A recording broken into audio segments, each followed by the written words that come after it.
assolutamente, per fare qualcosa appunto in questo campo. Poi abbiamo cominciato con i matrimoni, feste private. So this next word is a very tricky one. It's one of those that don't translate. Appunto. Appunto is usually used as a filler or as a confirmation. It's a word that we put in when we are about to confirm something that we've said. So Lisa is saying that I was, looking for a pianist and I found one, and then we started getting a job precisely in this field, which is the next sentence that she's going to say, in questo campo. So let's say that we're talking about buying a ticket for a concert and they go on sale tomorrow. So you tell me that they want to buy the ticket, and I say, look, they're going on sale tomorrow. And then you say, appunto, ci vado domani. So exactly, I'm going tomorrow. So you're confirming what somebody or you or yourself have said by adding a little bit of specifying information that confirms that's therefore the reason why I'm doing this, because of the previous thing. So it's also used as a response to a question when you want to say exactly, appunto in questo campo, precisely in this field. Campo as a synonym of field, and campo also means like field as in a soccer field, so it's the same as English.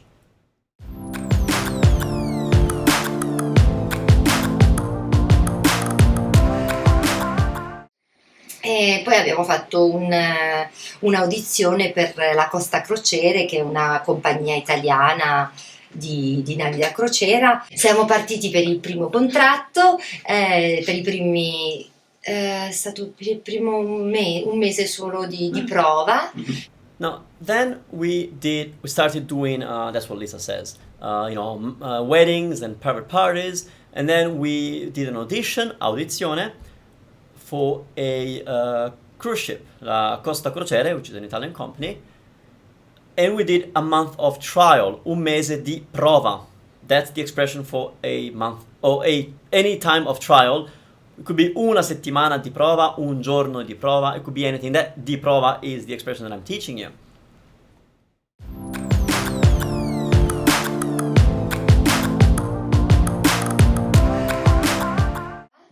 E poi è andato bene anche quello, e quindi abbiamo cominciato i contratti veri e propri che durano 6 mesi o anche 7 mesi. È andato bene, anche quello, è andato bene. So this is something that you may not have thought about, but when something goes well, in English you use the verb go, and in Italian you can do that too. So è andato bene means it went well. Now it's in the masculine because what she meant that went well was quello, that thing, which is masculine obviously. It could have been è andata bene if it was a partita, a match or a game of something, because partita is feminine. So we can use the verb andare when something goes well. So andare bene, andare male, it works in Italian as well.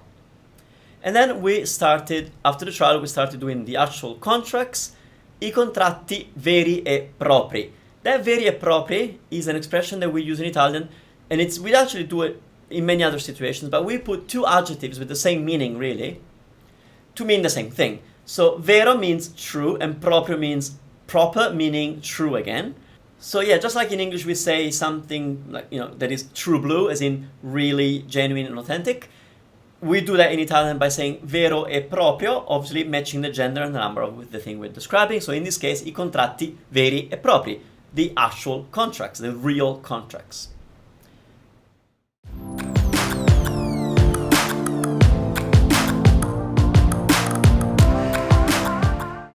E insomma, abbiamo girato il mondo, è stato molto interessante, molto divertente. Quali sono i posti più belli che hai visto?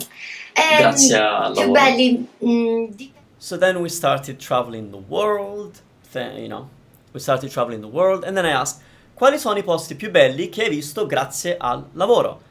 Quali sono i posti, what are the places, più belli, the most beautiful places, che hai visto, that you have seen, grazie al lavoro, thanks to the job, or thanks to your work. That grazie a is what I want to tell you about, and we can use the same expression as English, thanks to something. Grazie a te, thanks to you. It could be ironic as well. Oh, thanks to you. Grazie a te. Oh, grazie a te. Yeah. Or, the usual, like in this case, what have you seen? Thanks to your job, as in through your job. I could have used the word tramite. Quali sono i posti più belli che hai visto tramite il tuo lavoro? Through your job. Same as the tramite before? Well, grazie a is another way, probably better in this context.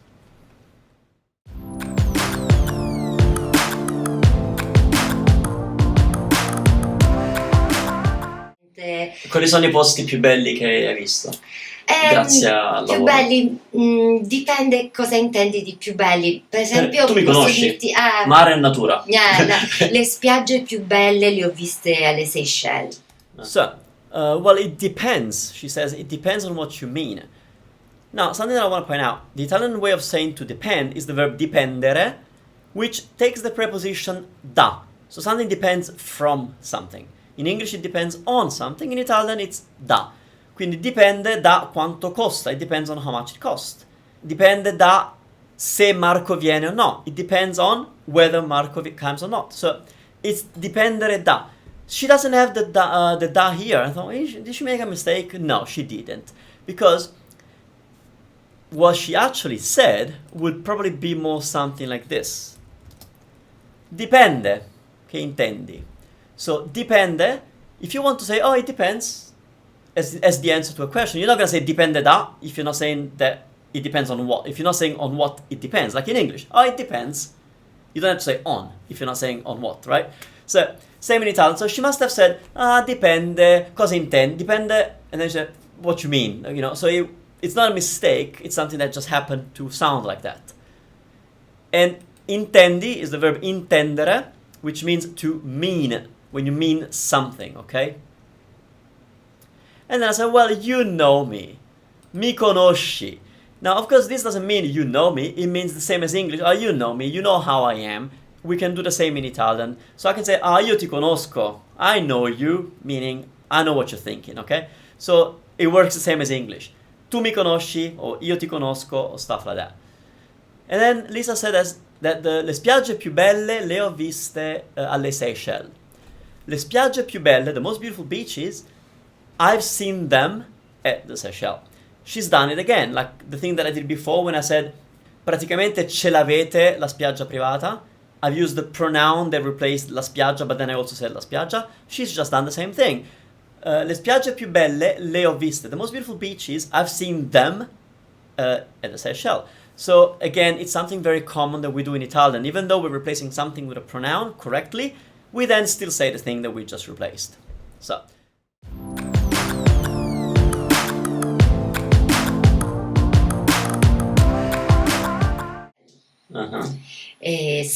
Sabbia bianchissima, palme quasi adagiate sulla sabbia, veramente uno spettacolo incredibile. Well, then she's describing what these beaches looked like, beautiful white sand and palm trees, adagiate, like resting almost on the beach.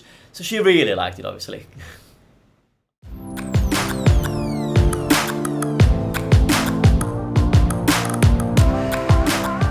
Poveri, anche Mauritius, Seychelles, Madagascar, spettacolari, però non per vivere. E un altro posto che mi è rimasto nel cuore è la Norvegia con i suoi fiordi.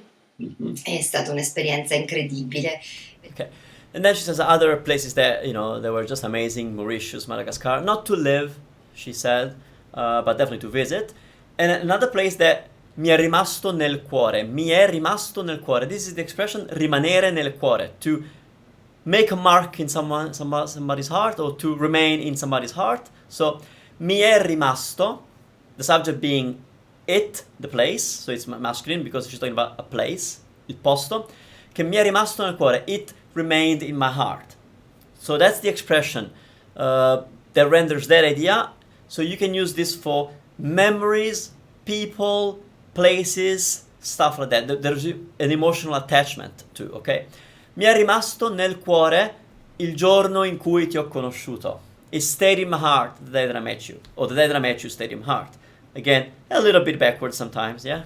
Just because we're being emphatic. And what's the place that has a place in our heart? La Norvegia. Norway, e i suoi fiordi. This is very simple, but I wanted to show you that you can still do what you would do in English. Norway with its fjords, or Norway and its fjords.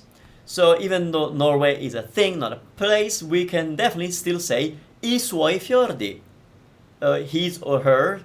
Now in Italian, Norvegia is a feminine, so i suoi fiordi means her fjords. Now obviously in English, Norway is it, so that's its fjords, but you see what's happening anyway. In Italian, there wouldn't be a difference in word between his, her, and its anyway. That's why it doesn't matter to us. But literally, we are treating Norway as a feminine item.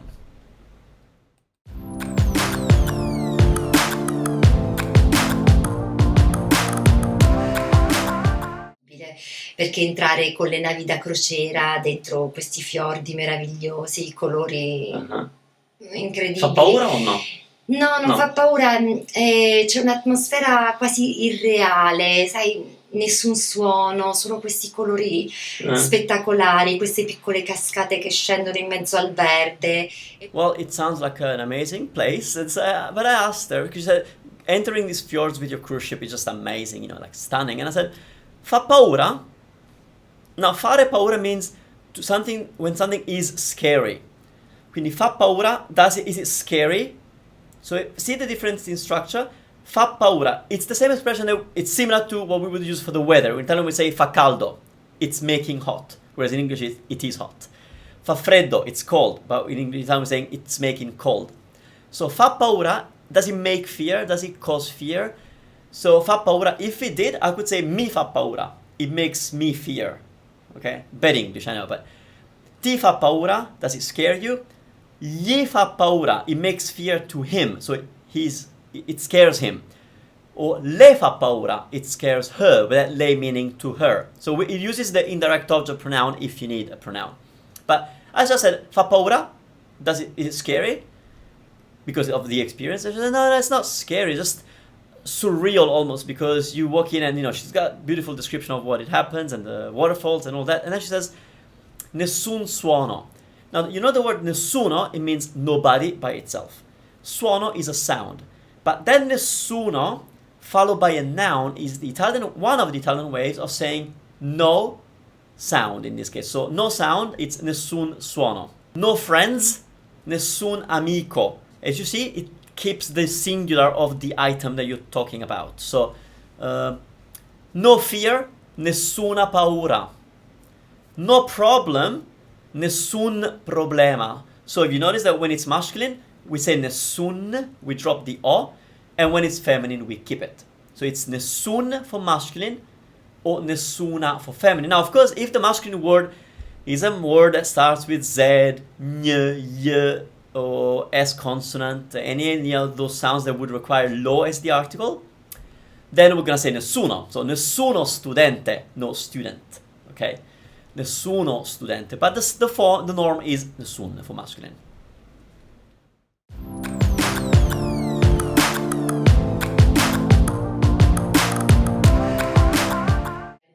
E poi si arriva in fondo al fiordo dove c'è un piccolissimo paesino di solito, con le pecorelle. And then you get to the end of the fjord, and there's usually un piccolissimo paesino. Un piccolissimo paesino. This strikes me as something that you guys have asked me, and that's episode of Ask Manu Italiano 11, which is again, how do we talk about village? And I told you that the solution is that we just don't use the word villaggio. It's so rare that it's not going to come up in your conversation. Okay? Unless it means resort. If you watch that episode, I'll explain that. But so even though obviously this is a village in English terms, it's like a microscopic town at the bottom of a fjord. It's a village in English, right? Well, in Italian, it's still paesino. It's a little town. Now she's making it even more little by saying un piccolissimo paesino, but it's still the word that we're using for a village. And then it's so cute with all the little sheep, le pecorelle. Now, the word for sheep is pecora. Pecorelle is the plural, obviously, and it's the cute diminutive. Here's a problem with Italian. We have so many ways of making something small and cute that they're very unpredictable. we could use the ino and ina. For example, the word for towel is asciugamano. If we have a little towel, it could be un asciugamanino. Okay, so ino makes things small. Sometimes, pallone is a ball, palloncino is a little ball, okay?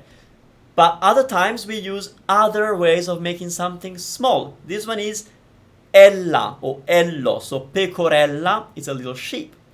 Could we say pecorina? No, we couldn't. It depends on the word, but each word only works with one diminutive, and if you use another one, it just makes different word. It changes the meaning. It's really tricky.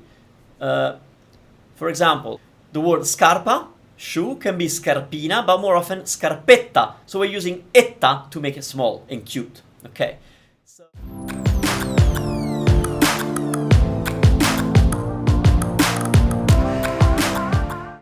cioè, è qualcosa da vivere, perché è difficile da descrivere. Io magari suggerisco. qualcuno è norvegese. Qualcuno che ci guarda. Sì. Okay. Benissimo. And then she says, look, it's so amazing that it's something that you have to live, to experience it. It's really hard to describe. Qualcosa da vivere. Why the da? It's often the case in Italian whenever we're creating a phrase that puts together two nouns or a noun and a verb, like this case, oftentimes the preposition is da. With qualcosa, you can rest assured that the preposition is da. So we'll say qualcosa da mangiare, something to eat. Qualcosa da bere, something to drink. Qualcosa da fare, something to do. I could replace the qualcosa with nothing. Niente da fare, nothing to do. Niente da mangiare, nothing to eat. So whenever we're creating a phrase, okay? For example, a surfboard, it's called tavola da surf. We have created a new thing by putting together two words, tavola and surf, tavola da surf. So it's a tavola, it's a board that it's used to do the second thing. Okay, so it's a very subtle, it's a very difficult part of a language, understanding what prepositions to use, and often it's really it changes on an individual basis. Anyway, and then I said, look, maybe somebody watching is from Norway. Qualcuno che ci guarda. Qualcuno is the Italian word for somebody. Qualcuno. So, do you know somebody who does that? It would be conosci qualcuno che blah blah blah. You want subjunctive afterwards. So, conosci qualcuno che parli spagnolo? Do you know anybody who speaks Spanish? Non conosco nessuno. I don't know anybody. So, qualcuno, and the negative is nessuno. Okay? And we are done. We are done with episode 5 of Italian Accelerator. Grazie mille for your fellowship and for your time and attention. If you find this kind of stuff helpful, do let me know. And how do you know? You do that by subscribing to the channel, so I can see that my subscribe count goes up. That's a good sign. Give a thumbs up, which is another good sign for me that you're enjoying it, or just let me know what you think in a comment. And catch up with the other episodes of Italian Accelerator by clicking on the playlist available in the cards. And what else? I will see you next week for episode 6 of Italian Accelerator, which means we are going to introduce another segment of my conversation with Lisa, and it's going to be 100% in Italian and 100% subtitled in Italian. No English, because it is your job to make sense of it or to look things up until I come and give you my take on what we discussed. All right, grazie mille. Ciao ciao.